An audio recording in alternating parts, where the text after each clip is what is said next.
Selamat datang di channel Pemuja Malam. Jangan lupa like, share, and subscribe ya. Terima kasih.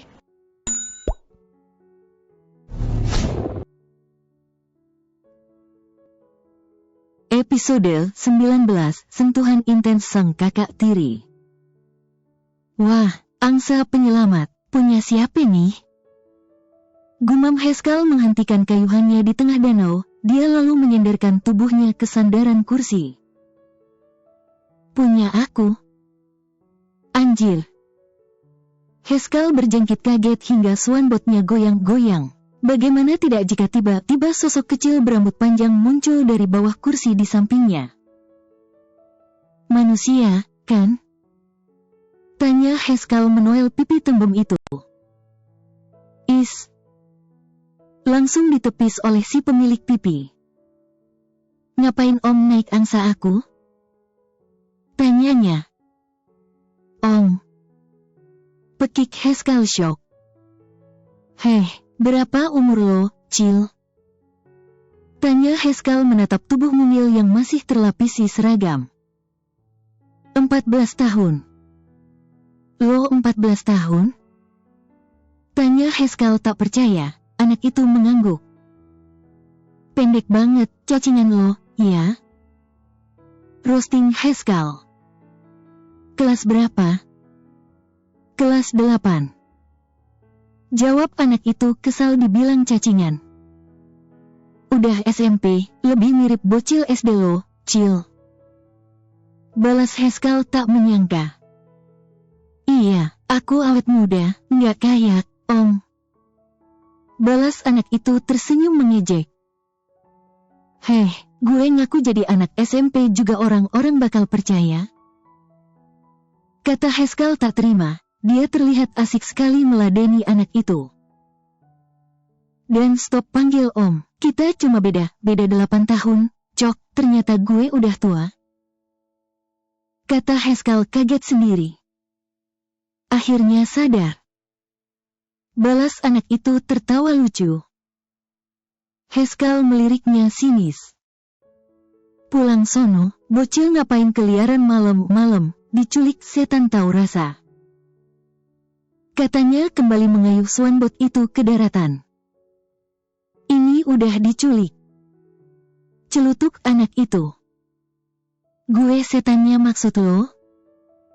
Kata Haskell menatap bocil itu. Gemas sekali ingin mendorongnya dari bot ini. Untung dia sadar diri, bahwa dirinya emang seperti penculik tiba-tiba bawa lari bot ini dan bocil ini. Aku nggak bilang setan, tuh. Balas anak itu membuat Haskell mencebik. Mereka tiba di tepi tempat penyewaan bot. Haskell lalu turun dari bot itu, dan tak lupa membantu anak yang belum ia ketahui namanya ini.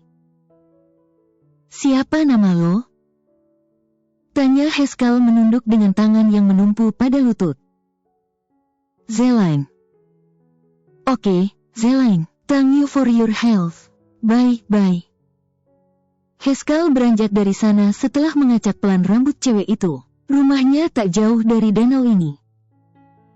Hanya perlu melalui lingkungan perumahan saja sebagai jalan pintas, baru sampai di area milik keluarganya.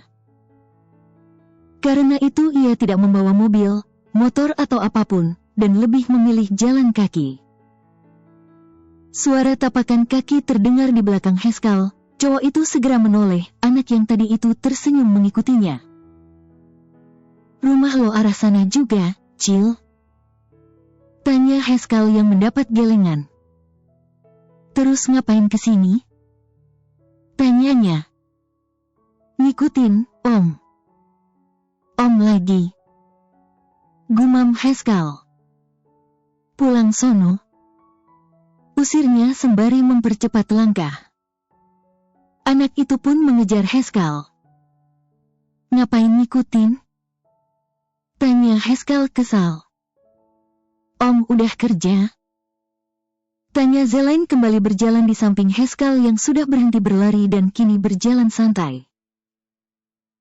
Haskell tak menjawab. Pengangguran, ya? Celutuk Zelaine mendongak menatap sosok tinggi itu. Haskell menjitak pelan jidat Zelain. Gue masih kuliah, ini mau buka bisnis. Bisnis apa?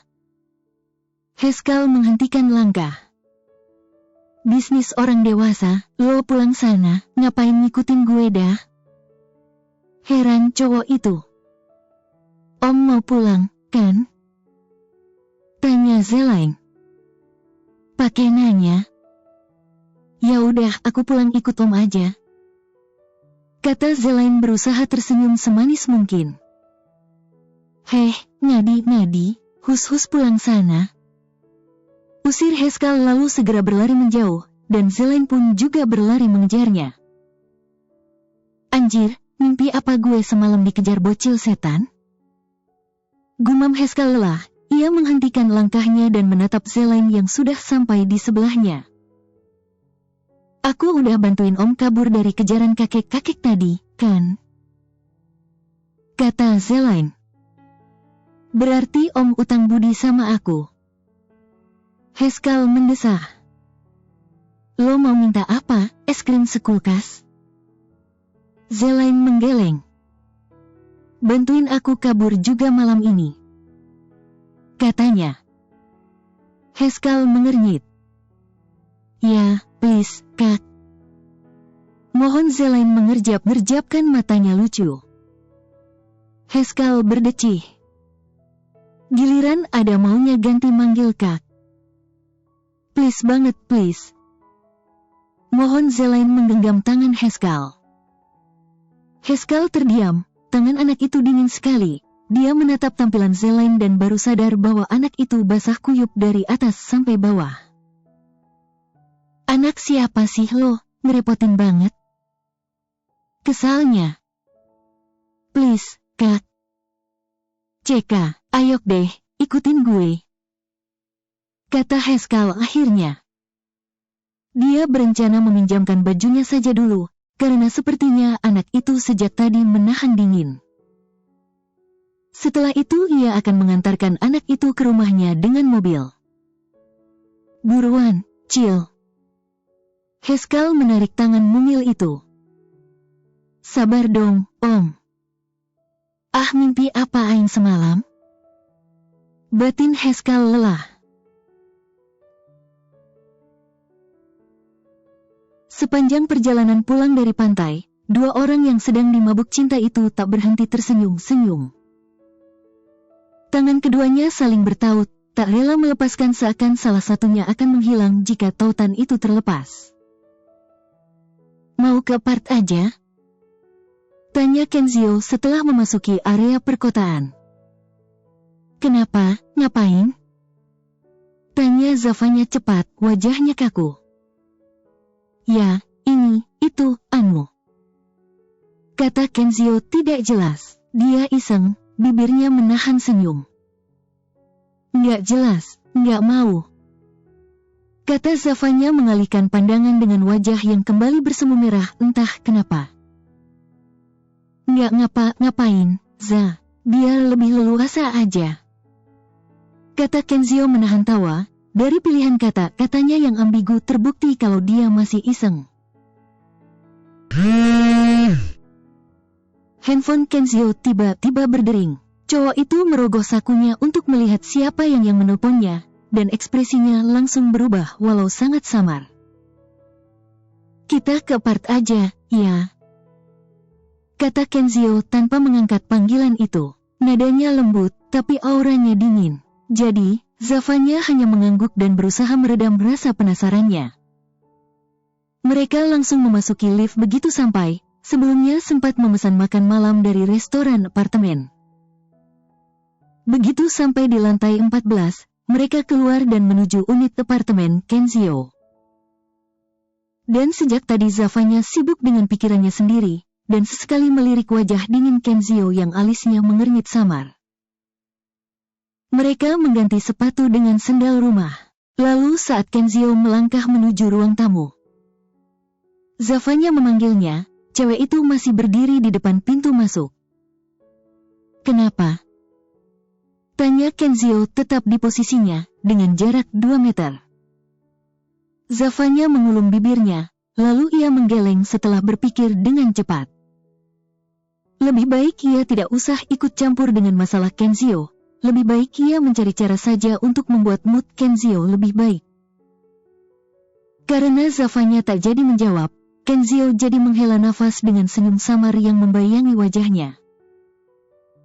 Gue gak bakal ngapa-ngapain, Za, janji. Bukan itu. Kaget Zafanya sebab Kenzio salah menyimpulkan. Kalau soal itu, lo boleh kok. Kata Zafanya membuat Kenzio mengangkat alisnya.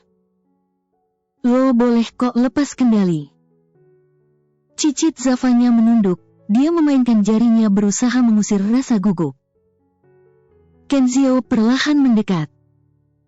Soal apa? Ya, soal itu. Balas Zafanya. Pas di pantai tadi. Lo tahu sekarang lagi mancing macan di kandang macan? Tanya Kenzio sembari memegang kedua bahu Zafanya dan mendorong tubuh cewek itu dengan pelan ke dinding. Kalau macannya pacar sendiri gak apa-apa, kan? Gumam Zafanya menatap mata Kenzio, berusaha terlihat tidak gugup. Yakin? Tanya Kenzio setelah melirik bibir Zafanya sekilas. Zafanya tak berani membuka suara lagi, dia hanya mengangguk pelan. Matanya masih menatap Kenzio saat satu tangan cowok itu berpindah mengurungnya di samping wajah. Lepas kendali dalam konteks apa? Tanya Kenzio. Jarak mereka menipis, hingga suara berat cowok itu terdengar jelas dalam pendengaran Zafanya. Zafanya menggigit bibir dalamnya sekilas. Kissing, cuddling, hugging, dan lain-lain? Jawabnya pelan diakhiri dengan pertanyaan samar. Dan lain-lain? Kenzio harus tahu dengan jelas sampai mana batasnya, sampai mana cewek itu mengizinkannya, supaya Kenzio bisa memegang batas itu. Zafanya pun menelan ludahnya, ia makin gugup. You can touch me anywhere. Katanya melirih. Pupil matanya bergerak-gerak menatap mata hitam pekat Kenzio, berusaha memahami apa yang dipikirkan Kenzio. Apapun, asal nggak sampai making love. Cicitnya lagi sangat melirih, telinganya panas hingga sangat merah. Hening, butuh 30 detik bagi Kenzio untuk bereaksi. Zafanya refleks memejamkan matanya saat wajah Kenzio mendekat. Lalu yang dapat dirasakannya hanya kening mereka yang menempel. Zafanya membuka mata, menatap Kenzio yang memejamkan mata. Tarik izin lo tadi, Za. Katanya dengan suara berat, membuat tubuh Zafanya meremang. Seperti halnya semua lelaki di dunia yang pasti akan terus menginginkan lebih saat menyentuh wanitanya. Kenzio pun pasti akan terus menginginkan lebih saat menyentuh Zafanya. Begitulah lelaki. Zafanya tak bersuara, membuat Kenzio yang kembali membuka suara. Lo tahu yang lo bilang itu sampai mana dan apa aja yang bisa gue lakuin ke lo? Kenzio ragu Zafanya paham dengan perkataannya sendiri, jadi bisa saja apa yang ada pikirannya berbeda dengan yang cewek itu pikirkan. Tahu, gue bukan anak kecil. Kenzio sepertinya fakta itu karena sosoknya yang begitu menggemaskan. Lo bisa sentuh gue, dimanapun, make a mark on my neck or out her, on my chest, anything, like fingering, making out atau apa namanya. Cicit Zafanya lagi tanpa berani menatap Kenzio. Kenzio tertegun. Kenzio pikir kegilaan Zafanya malam itu disebabkan oleh sesuatu seperti kerasukan misalnya. Tapi ternyata cewek ini memang gila. Zafanya sepertinya memang gila. Kenzio sampai frustasi menghadapi kegilaannya. Za. Suara Kenzio makin berat. Jidatnya kembali jatuh di puncak kepala Zafanya. Rahangnya mengeras. Gue bisa gila. Zafanya terdiam beberapa saat, lalu dengan berani ia menangkup wajah Kenzio dan mencium bibir cowok itu lebih dulu. Kenzio memejamkan mata merasakan Zafanya melumat-lumat kecil bibirnya. membiarkan Zafanya memimpin ciuman mereka. Tangannya yang jadi menahan bahu Zafanya berpindah merengkuh pinggang Zafanya, lalu tangan satunya yang tadi menempel pada dinding mengelus rambut Zafanya. Bibirnya mulai membalas ciuman Zafanya dengan intens, hingga ciuman mereka menjadi lebih basah. Kenzio melepas syal yang melilit pada leher Zafanya di sela lidahnya yang memasuki mulut cewek itu hingga kepalanya terayun lembut ke belakang. Kenzio mengangkat tubuh Zafanya, dan Zafanya refleks melingkarkan tangannya pada leher Kenzio dan melingkarkan kakinya pada pinggang Kenzio. Kenzio kembali menarik tengkuk Zafanya setelah cewek itu mengambil nafas sejenak di sela ciuman. Kaki panjang yang menahan berat tubuh Zafanya perlahan melangkah menuju kamar utama pemilik apartemen ini. Kak. Tanpa melepaskan pagutannya, Kenzio merebahkan tubuh Zafanya di kasur. Zafanya menggigit bibirnya merasakan sentuhan tangan Kenzio perlahan naik. Ciuman Kenzio semakin turun ke tulang selangka. Tangannya mengelus sisi pinggang Zafanya. Zafanya yang sudah kehilangan akal menarik tangan Kenzio yang sejak tadi ragu-ragu hendak menyentuh dadanya, lalu ia letakkan di dadanya. Kenzio mematung. Dia menjauhkan wajahnya dari ceruk leher Zafanya untuk menatap cewek itu. Zafanya sama resahnya dengan Kenzio. Seketika cewek itu mengalihkan pandangan dan menutup wajah merahnya dengan tangan. Kenzio langsung menghentikan aktivitasnya dan menjatuhkan tubuh di atas tubuh Zafanya. Dia membalikkan tubuh hingga cewek itu yang kini berada di atasnya. Dengan nafas tak karuan ia memeluk erat tubuh Zafanya. Matanya memejam, berusaha mengabaikan keinginannya. Kenapa? Bisik Zafanya setelah beberapa saat, sisi wajahnya menempel pada dada Kenzio, hingga ia bisa mendengar dengan jelas debaran jantung Kenzio. Kenzio menggeleng. Kita sampai sini aja, katanya, karena jika teruskan, Kenzio benar-benar akan kehilangan kendali. Dan kemudian Zafanya langsung menyadari bahwa apa yang Kenzio katakan berbanding terbalik dengan keinginan tubuh lelaki itu. Kak. Panggil Zafanya yang hanya dibalas deheman berat oleh Kenzio. Jantung Zafanya hendak meledak rasanya. Kak, kamu mau, ya? Cicitnya sangat lirih. Kenzio segera menggeleng. Enggak. Tangannya. Bohong. Kenzio tak menjawab. Ia hanya memejamkan mata dan meresapi suara debaran jantung mereka yang bersahut-sahutan. Semakin Kenzio berusaha mengabaikan keinginannya, ia malah semakin memikirkan itu. Ia butuh kepuasan. Mau aku bantu? Cicit Zafanya nyaris tak terdengar saking lirihnya. Kenzio membuka matanya perlahan, setelah 10 detik yang terasa sangat mendebarkan.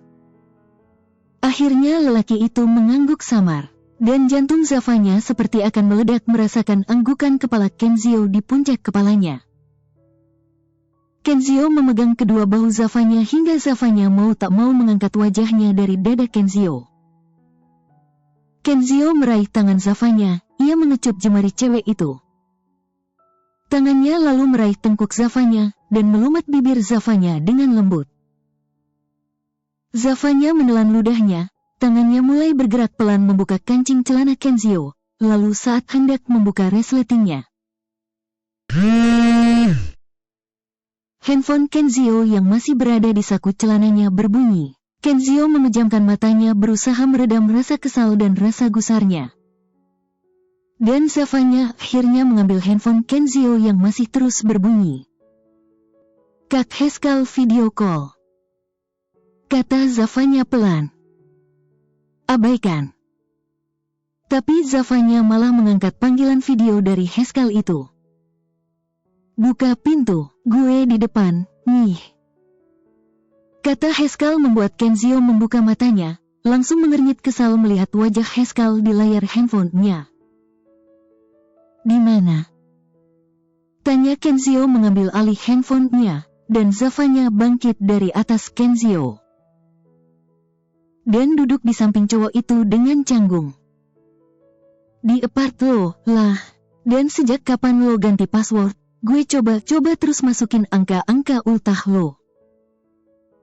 No handphone lo dan lain-lain, tapi nggak bener-bener. Jangan lo pakai ultah Zafanya. Kata Haskell tiba-tiba tersadar, tapi ia tak tahu kapan ulang tahun Zafanya. Bacot, pergi sana, nggak nerima tamu. Kata Kenzio kesal, tangannya terus menggenggam tangan Zafanya, sebab cewek itu tadi sempat berniat pergi. Kenzio lalu mematikan panggilan video itu sepihak. Bersambung.